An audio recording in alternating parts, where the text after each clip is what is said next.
Sí, sí, están dispensados. Não faço com esse aqui, né?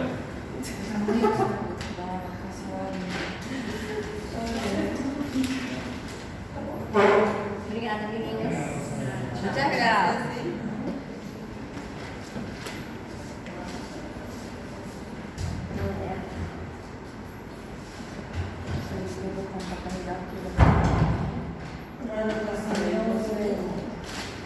Professora, e esses pontos no decorrer da cursada, a senhora está anotando? Olha essa conversa. Aí sexta a gente faz a Professora, os pontos de extensão.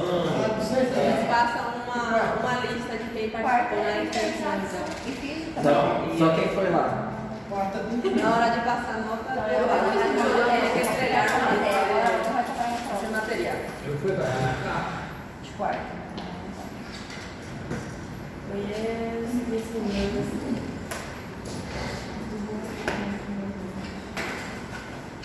Alex, Aline, Carmen, César, Cristian, Giovanni, Isabelle, Helena, José, Josie, Laila, Monique, Júlia, Thaís, Verônica, Vitória, Ícaro,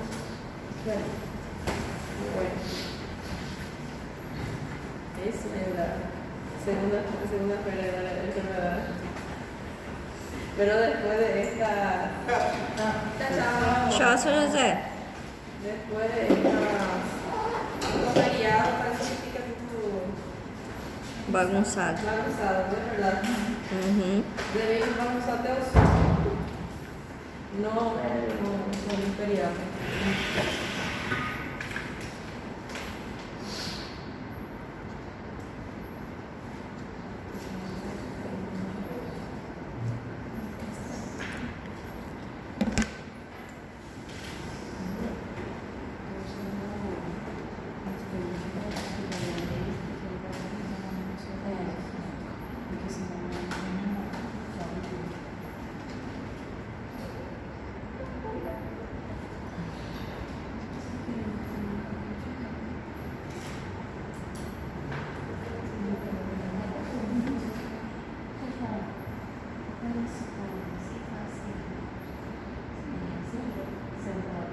Hasta onde vimos?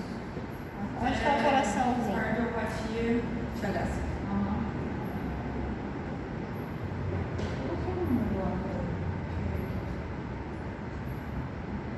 Tá comigo lá? Não coloquei no meio.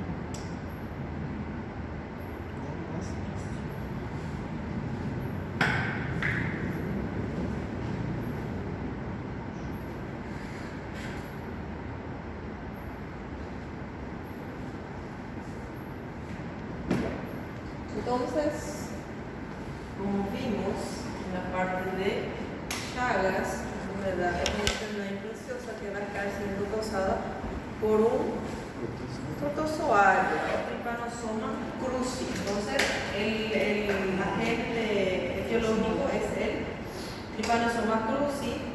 Su vector va a ser la vinchuca, la besucona, chinche, bicho barbero, como dicen también. Vemos que es una enfermedad que va a estar afectando el organismo del paciente. En algunos casos puede estar desarrollándose de forma asintomática, pero siempre aparece lo que es las manifestaciones de puerta de entrada, que son especialmente el signo de Romaña y el Chagón. Vemos que esta enfermedad, cuando afecta el organismo del paciente, el paciente puede estar desarrollando lo que sería un Chagas crónico. Para que llegue al Chagas crónico tenemos una fase aguda, una fase latente y una fase crónica. En esa fase crónica ya vienen las complicaciones. ¿Cuáles son los órganos que van a estar siendo acometidos? Va a ser el corazón del paciente, va a ser el colon del paciente y va a ser el esófago del paciente. Entonces, el paciente va a estar desarrollando una cardiopatía chagásica, una colonopatía chagásica o una esofagopatía chagásica. Dentro de la parte cardíaca, acá nos quedamos. Esa parte acá. Não. Antes desse que tem o coração, doutora. Não, mas ela já falou que tem um coração aí. Só Não, que então. as Só que imagens. ela não falou sobre as imagens. Ah, é, tem essa imagem, não sei se eu... tem essas duas imagens. Todo podemos Isso hablar aí sí. já falou tudo. de las afectaciones, Sí. la aneurisma, como el bloqueo de rama derecha, bloqueo atrioventricular, y vemos que en los exámenes de imágenes les pedimos al paciente, primeramente, tenemos que saber si el paciente ya tuvo un cuadro de Chagas, si ya tuvo un cuadro de Chagas agudo. Si es que ya tuvo, entonces, si no tenemos todavía un diagnóstico, un método diagnóstico, tenemos que pedir lo que sería lo propio para la enfermedad de Chagas, y si ya estamos dudando de cronificación, de complicaciones, entonces vamos a estar pidiendo los exámenes de imagen a este paciente. El examen de imagen podemos estar observando, no va a haber afectación en la parte cardíaca de mi paciente, entonces vamos a estar viendo que el corazón va a estar aumentado de tamaño. Vemos que este paciente va a tener un corazón, una cardiopatía, un corazón que tiene un formato de zapatito de bebé, porque ya está más aumentado. ¿Qué es lo que llama también en esta imagen? Que el paciente ya tiene un marcapaso. Entonces, el paciente ya tiene su tratamiento por su afectación cardíaca. El paciente tiene ya un marcapaso. ¿Qué más podemos estar visualizando en la otra imagen?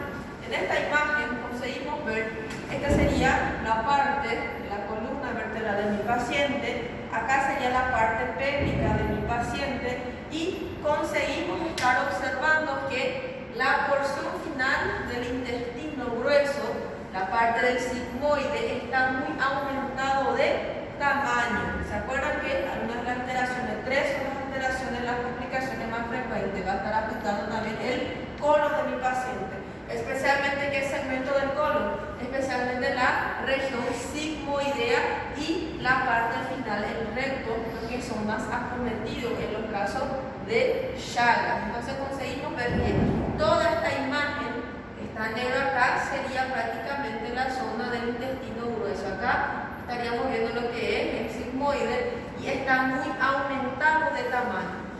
Estos pacientes van a estar presentando lo que sería estreñimiento, van a estar presentando diarrea y todo más también, porque vemos que aumenta lo que es el tamaño del colon, pero eso no quiere decir que el paciente va a estar yéndose de cuerpo, sino que al contrario, el paciente pierde lo que es esa motilidad de la pared del colon, y por eso es que el paciente tiene lo que sería esas distensiones abdominales. El paciente viene y te dice que hace tantos días, hace 3, 4, 5 días que no está yéndose del cuerpo. El paciente está lleno de gases y todo más. Entonces vemos que el paciente llega con un abdomen distendido, y vemos esto en la parte radiológica de mi paciente, un colon aumentado de tamaño.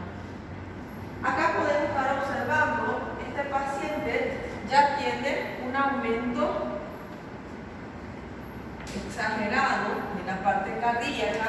Conseguimos ver que, muy mal también en la imagen, conseguimos ver que toda esta porción va a ser lo que es el corazón de mi paciente. Entonces conseguimos ver que está muy aumentado la parte cardíaca del paciente. Conseguimos estar viendo también que no hay líquido en las partes de los senos ostofrénicos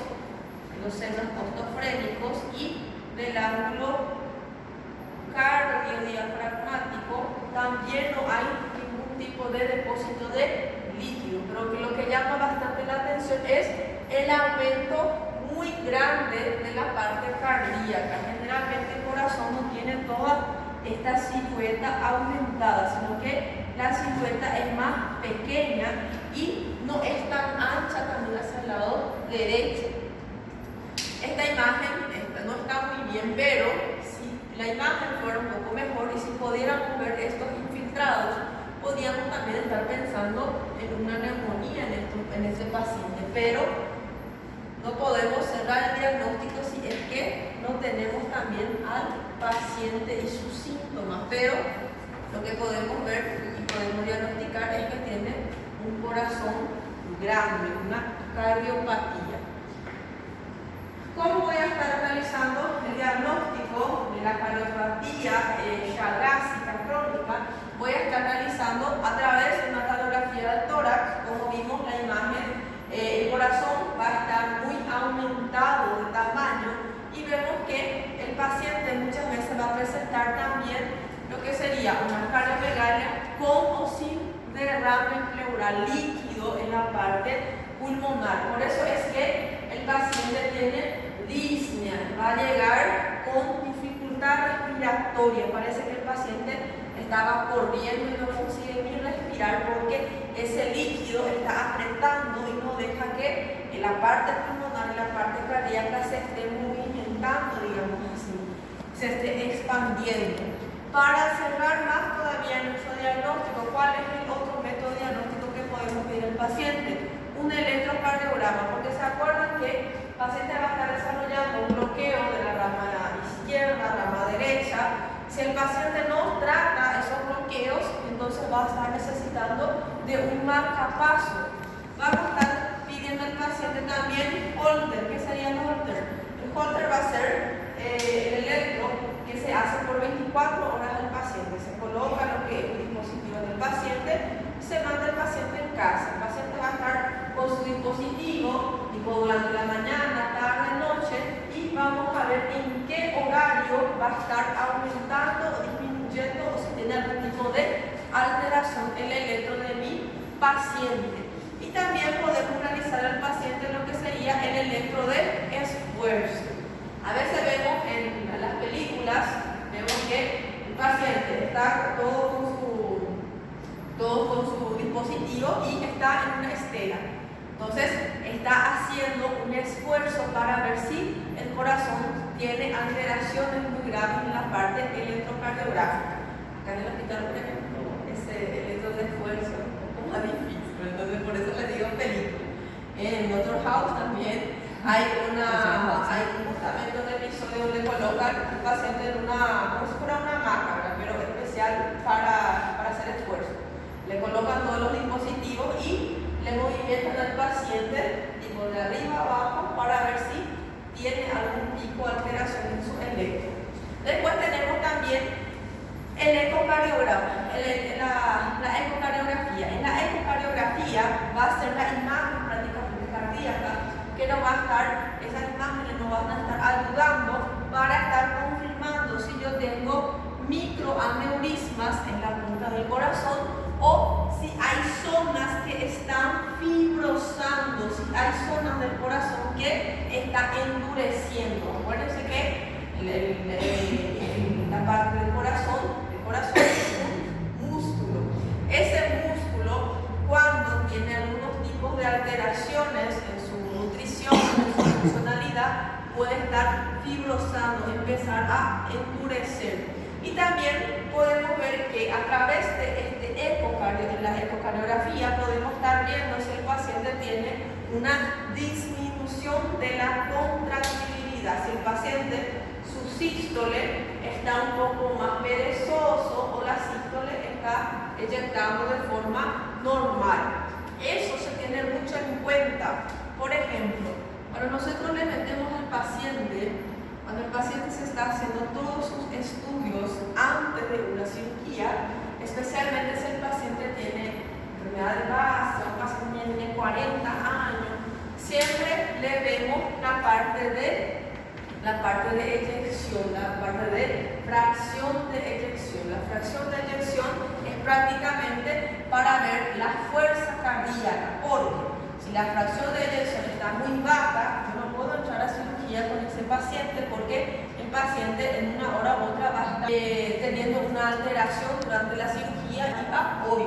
Y también en esa ecocardiografía podemos estar viendo lo que serían las alteraciones en la fracción de eyección como la contractibilidad.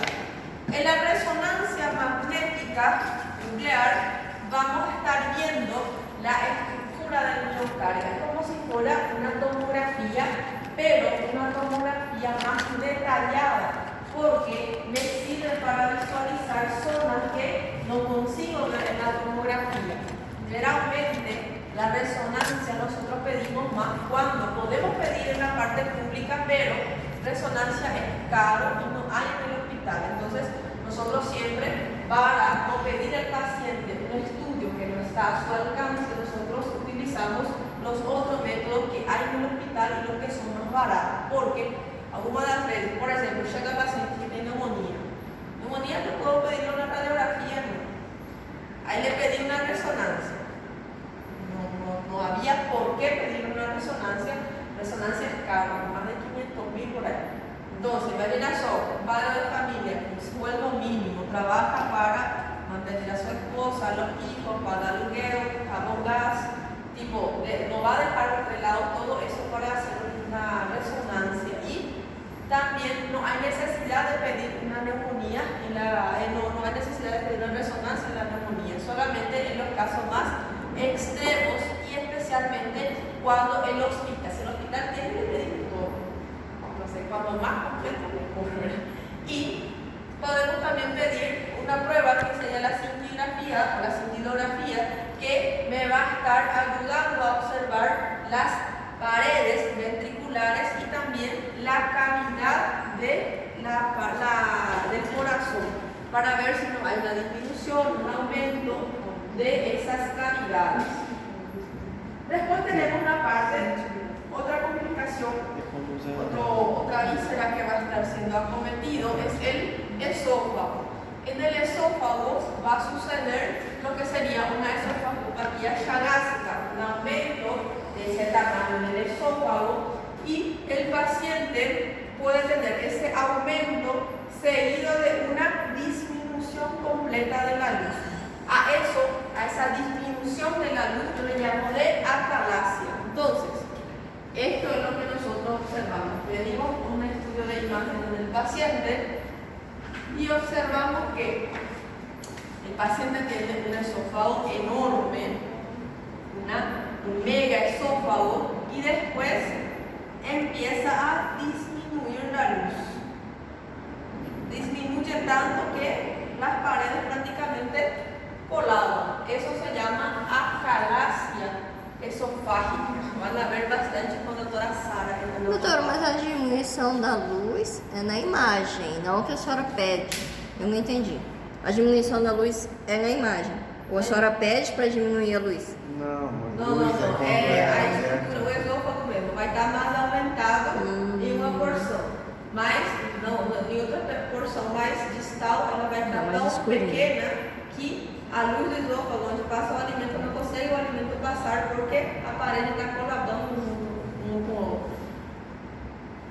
Y vemos que entonces la esofagopatía chagásica, el megaesófago, o también llamado de acalasia del esófago, veremos que va a ser una inflamación de tipo crónica y va a estar formando o ocasionando la pérdida progresiva de la coordinación motora. El paciente come, va a estar deglutiendo, pero la comida no consigue estar pasando porque hay una descoordinación motora y se pierde lo que es la capacidad de movimentar lo que es ese esófago.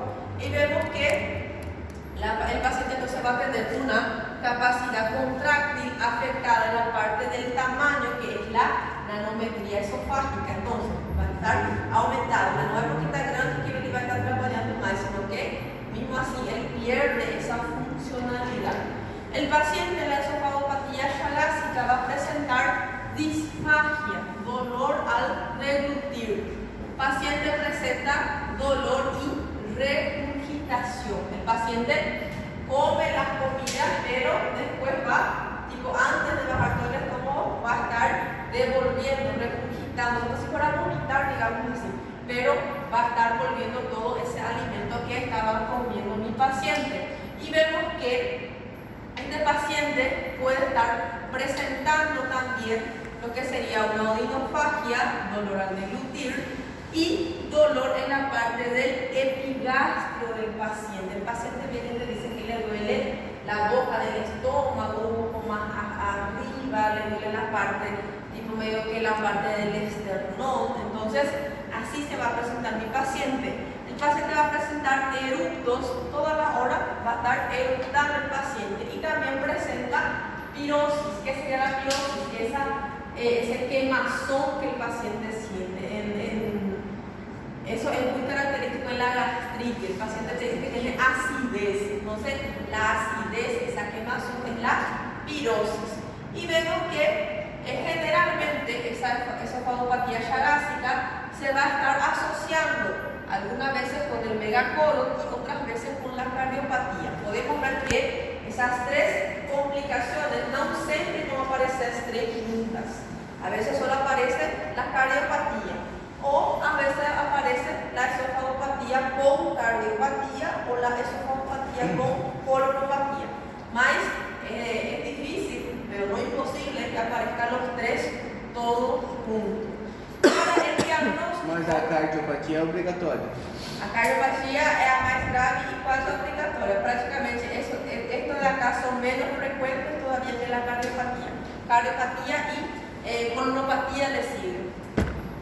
Vemos que los métodos diagnósticos, para ver si hay alteración en la parte del esófago, vamos a pedir al paciente una radiografía manométrica.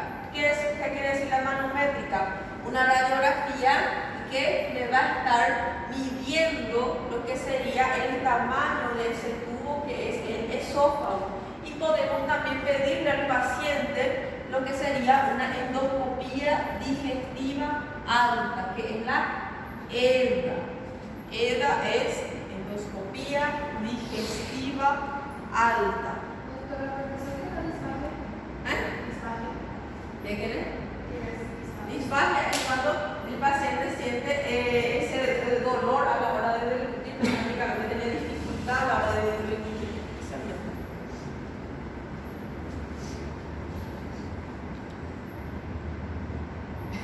Y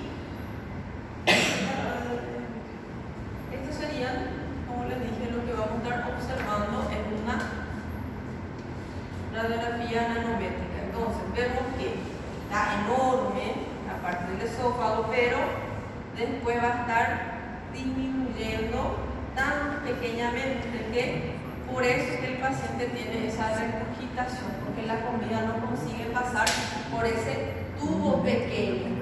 Llega hacia acá, pero no consigue pasar. Por eso el paciente muchas veces va a tener come la comida, pero antes de llegar al estómago va a estar nuevamente regurgitando todo ese alimento.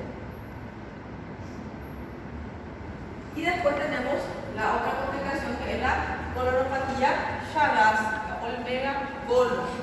Vemos que esta patología, esta secuela, esta complicación, se va a estar presentando en los pacientes más ancianos generalmente, especialmente los pacientes que ya tienen enfermedades hereditarias de la parte colónica, y vemos que va a estar produciendo lo que sería una disfunción motora en la parte del colon. Especialmente va a haber una desnervación parasimpática intramural. Por eso es que el paciente no se va más del cuerpo, se queda distendido, viene y te dice, hace 5 días, hace una semana que no estoy yendo del cuerpo. ¿Por qué sucede eso? Porque está muy aumentado lo que es su colon, y como hay una desnervación. ¿Qué quiere decir eso? El paciente no está teniendo esa motilidad en la parte intestinal, no consigue estar excretando, no consigue estar eliminando todas esas heces, no consigue eliminar todos esos gases. Y vemos que afecta en la mayoría de los casos en la parte del sigmoide y el recto del paciente. El paciente generalmente va a estar presentando un cuadro de constipación que va a ser de forma progresiva, y esa constipación, estreñimiento, va a estar dejando al paciente con una dificultad para estar evacuando todo esas heces, todo lo que sería esos gases. Por eso se utilizan laxantes y enemas. Los laxantes orales, los enemas que se introducen en la parte de la parte anal y todo más, para estar dándole el estímulo al paciente para que el paciente esté de acuerdo. Vemos que el paciente entonces tiene distensión abdominal. La distensión es bien grande en ese paciente porque prácticamente lo que tiene va a ser un colon paralítico, no se movimienta el colon porque está denervado. Entonces, todo lo que el paciente comió, todo lo que el paciente fue consumiendo se queda atascado sin conseguir salir. Y vemos que podemos estar palpando lo que es un fecaloma. ¿Qué sería el fecaloma? Va a ser las heces que ya están prácticamente deshidratadas, cuando las heces están muy resecadas. Vemos que a veces nosotros lo realizamos, el paciente viene con el abdomen distendido, le hacemos palpación y el paciente va a sentir muchas veces dolor, porque está con un abdomen distendido, gases, duele. Y cuando llegamos hacia la parte de la fosa ilíaca izquierda, encontramos lo que sería como si fuera este pincel, digamos así, que va a ser las heces que están muy resecadas, muy secas, no consiguen salir y prácticamente también va a estar ayudando a que no salgan los gases de ese paciente. Entonces, esas heces resecadas se quedan ahí obstruyendo también el camino. Entonces, a la hora de la palpación, nosotros encontramos un material bien duro, es duro luego.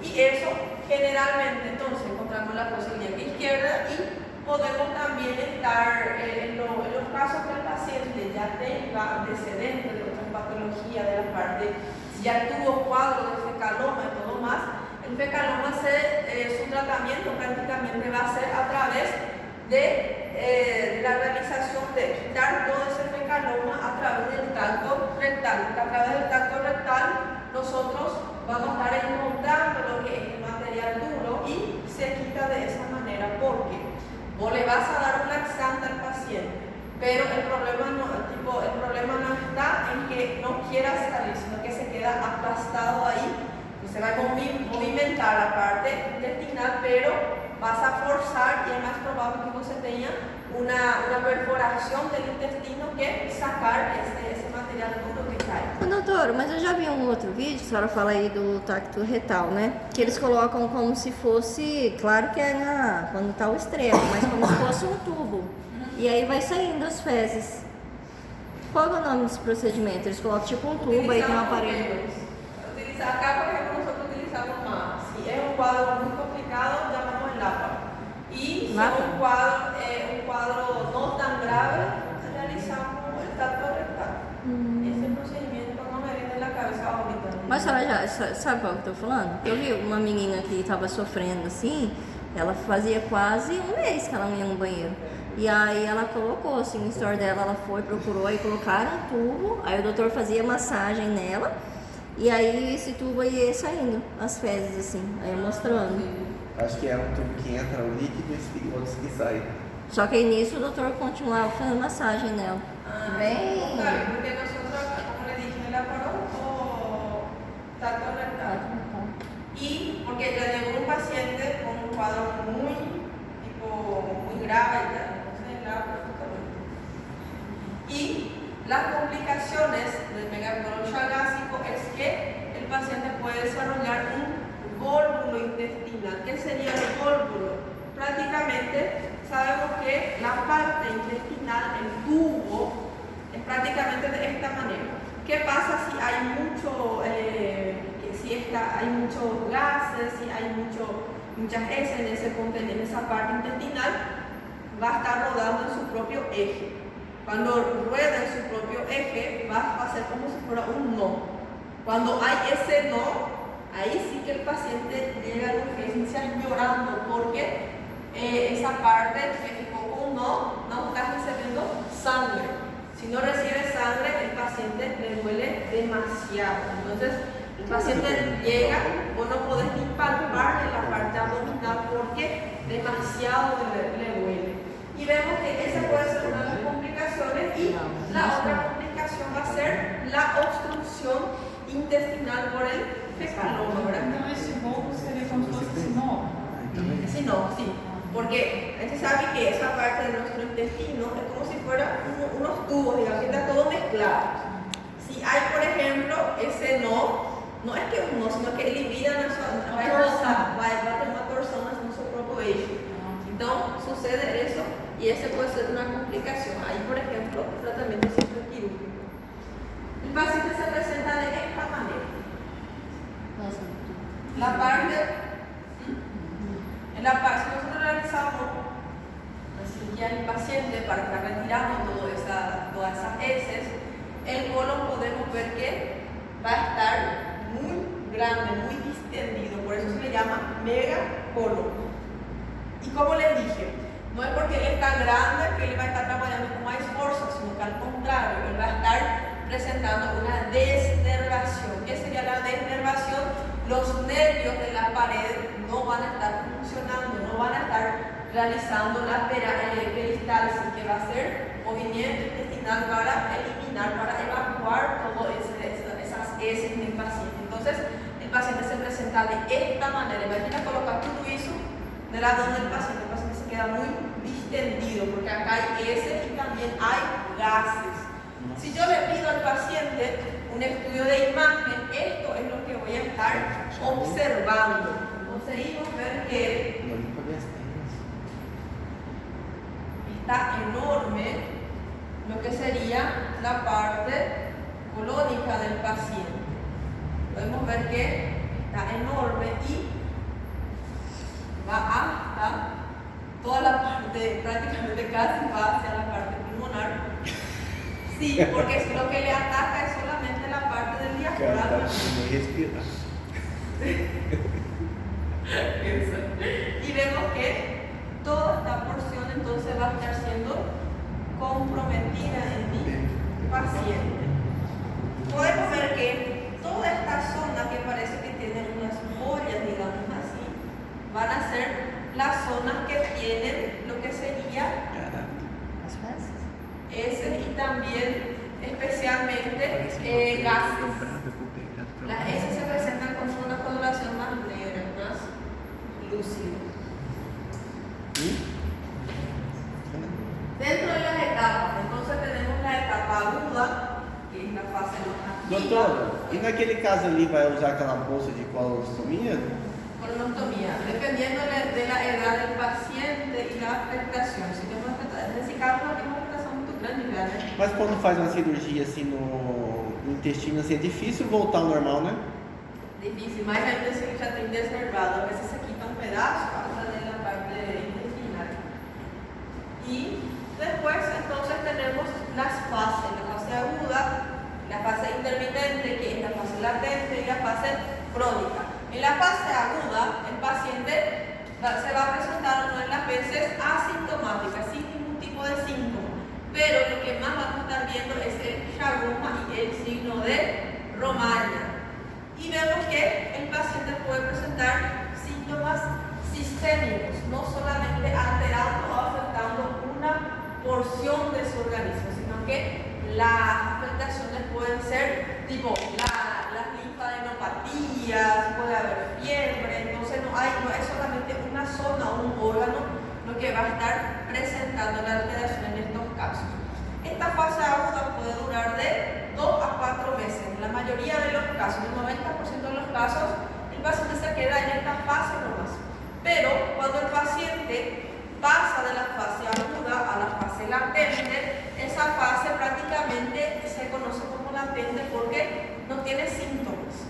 Muchas de las veces el paciente se entera que tiene Chagas solamente porque justamente una paciente gestante que se fue a hacer su control prenatal y le pidieron todos los estudios, todos los serotipos, la inmunoglobulina, todo eso. Entonces se fue, se hizo y le salió positivo para la enfermedad de Chagas. Entonces vemos que en esa fase el paciente está asintomático y vemos que va a presentar IgG positivo, que me va a estar avisando que sí, el paciente tuvo ya un contacto con Chagas. Después la fase crónica, 5 a 10% de los cuadros va a ser prácticamente esa indeterminada y todo más. Y la fase crónica prácticamente va a estar desarrollándose después de mucho tiempo que el paciente se infectó mi paciente y después de 10 a 30 años puede estar desarrollando lo que es la fase crónica. Depende mucho de la inmunidad de mi paciente y de la edad del paciente. Por ejemplo, si es un paciente anciano con muchas patologías de base, o si es un paciente HIV positivo, entonces en esos casos el tiempo muchas veces es menor de lo que es establecido.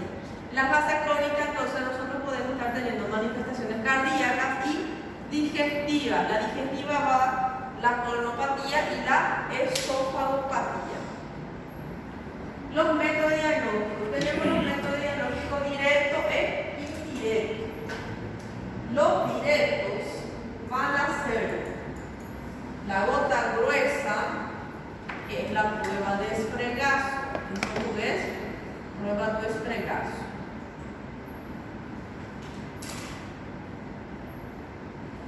Y vemos que también podemos estar pidiendo al paciente el microscopio. Y dentro del microscopio tenemos el xenodiagnóstico que me va a estar ayudando. Este xenodiagnóstico es muy útil porque sirve para utilizar el paciente en todas las etapas de la enfermedad. No solamente la etapa aguda, ni solamente la fase crónica. Entonces, por eso es que se dice que es útil en todas las etapas de la enfermedad. Tiene una sensibilidad de 98 a 100% y vemos que podemos estar viendo si el paciente tiene a partir de la etapa aguda hasta la etapa crónica de la enfermedad. Después tenemos el PCR. El PCR que va a ser cuantitativo. ¿Qué quiere decir eso? Va a estar contando, o sea, va a estar viendo la cantidad de parásitos. Va a estar mostrando la cantidad de parásitos dentro del organismo. Por eso es que dicen que va a estar viendo la carga parasitaria dentro del organismo de mi paciente. Y este PCR es especialmente utilizado y muy importante en los pacientes inmunodeprimidos y en los donantes de órganos. Por ejemplo, justamente el paciente era donante de órganos, justamente tuvo un accidente y quieren utilizar alguno de sus órganos. Entonces, para eso tengo que ver primero, tengo que realizar el paciente un PCR para ver cuántos parásitos están circulando en el organismo del paciente. Si la carga parasitaria es baja, ahí podemos pensar en un trasplante, pero si la carga parasitaria es muy alta, tenemos que pensar si el paciente que va a recibir el órgano va a querer continuar, digamos así, con una enfermedad de Chagas, por ejemplo. Esto es lo que vemos en la parte de los estudios microscópicos. Vamos a estar encontrando lo que sería el parásito propiamente, que es el Trypanosoma cruzi. Así vemos en las pruebas microscópicas. Después tenemos los estudios, los diagnósticos indirectos, que van a ser la prueba de aglutinación indirecta. Si esa prueba de aglutinación indirecta sale negativa, entonces puede ser que prácticamente no podemos decir, si sale negativa, no podemos decir que el paciente no tiene la enfermedad. Por eso son pruebas indirectas, porque no van a estar buscando especialmente lo que sería el parásito en sí. Y también, si me sale una prueba positiva, entonces me va a estar ayudando a diagnosticar el cuadro de Chagas en ese paciente. En la ELISA yo puedo pedir un IgM y un IgG. IgM para ver si la infección es reciente y el IgG para ver si esa infección ya no es crónica. Puedo pedir al paciente también una inmunofluorescencia indirecta.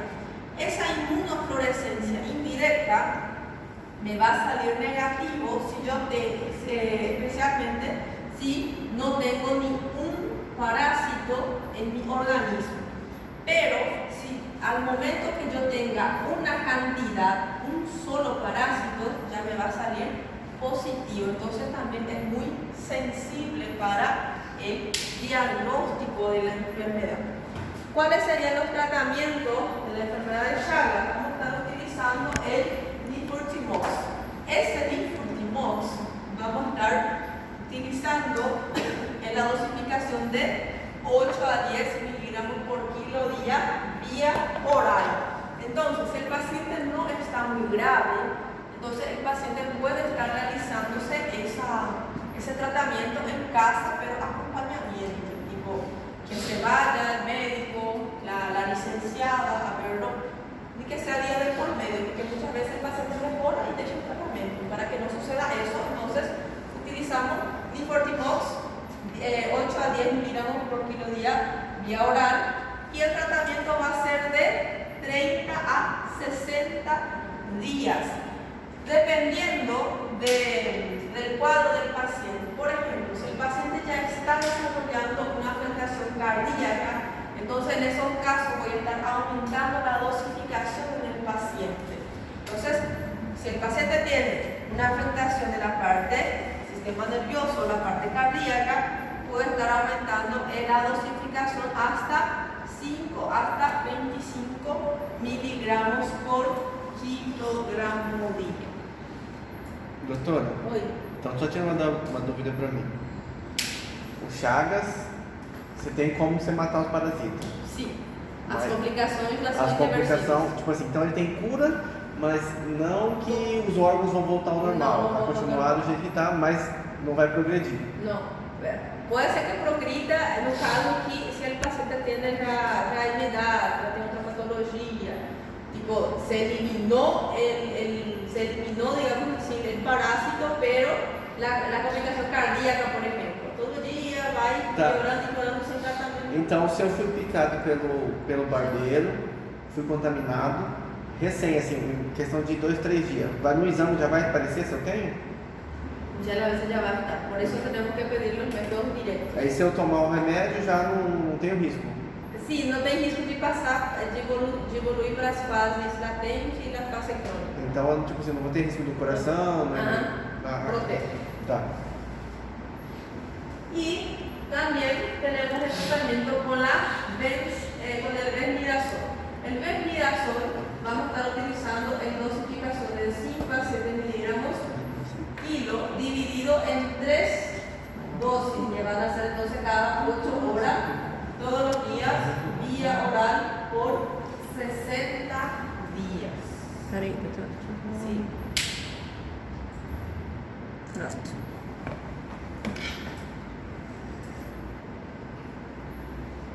Esto. Essa é uma barata. Parece uma barata, de verdade. Solo que es bien, Uma mucho más cucaracha. duro. Cucaracha. Duro y más grande. Ele é cinza, doutora? Sí, no, la mayoría son pretos con esa lixa dura. Puede ser que haya otra Especie. a la familia, de la especie, todo, ¿no? Pero este es el más conocido por